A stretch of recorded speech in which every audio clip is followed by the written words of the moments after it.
Hello बच्चों, Shri Vashishtha coaching classes में आपका स्वागत है।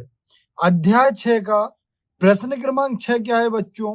0.05 का घन ज्ञात कीजिए। हमें क्या करना है? 0.05 का घन।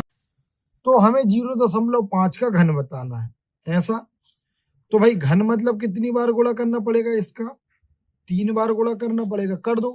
तो देखो, अब आगे तो जीरो अपन कुल मिलाकर इन 5 × 5 × 5 कर लेते हैं। तो देखो पचम कितना हो जाएगा? 25। उसमें इस 5 का गुणा करेंगे तो आ जाएगा आपका 125। पहले तो ये समझ आ गया होगा आपको।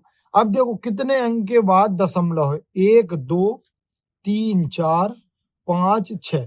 तो 6 अंक के बाद आप भी दशमलव लगा दो। 1 2 3 अंक तो 3 ही है, तो अपन को 6 करने के लिए 0 लगाना पड़ेगा। 4 5 और ये हो गया 6, और यहाँ पर लगा देंगे हम दशमलव। उसके आगे कुछ नहीं है तो हम क्या लगा देंगे? 0। यही इस प्रश्न का उत्तर है।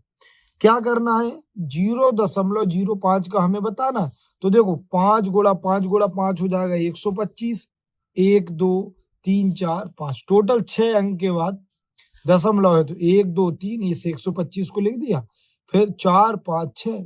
यही आपका उत्तर है। अब इसी का जो प्रश्न क्रमांक 7 है वो क्या है? 3 के घन को 3 क्रमागत विषम संख्याओं के रूप में व्यक्त कीजिए। अब वो बोल रहा है कि हमें जो 3 का घन दिया है उसको हमको कोई क्रमागत 3 संख्याओं का जो योग होगा वो इसके बराबर होगा। सबसे पहले हमने लिखा 3 का घन। 3 का घन मतलब क्या हो जाएगा? 3 × 3 × 3 मतलब हो जाएगा 3 त्रिका 9 और 9 3 27। अब हमें ऐसी क्रमागत विषम संख्या देखना है 3 जिनका गुणा जोड़ने पर कितना आ जाए। जोड़ना मतलब योग।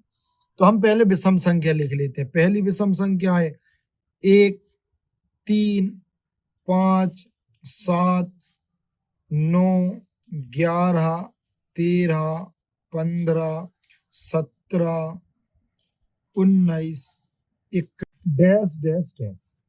अब यही होती क्रमागत संख्या विषम।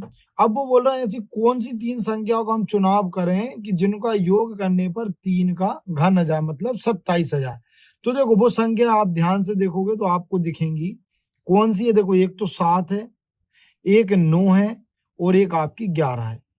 नहीं है तो आप जोड़कर देख लो। 7 धन 9 धन 11, यहाँ पर अपन जोड़ते हैं। देखो तो ये हो जाएगा 10 और 7 17, हासिल किए तो ये आ गया 27। आ गया 27।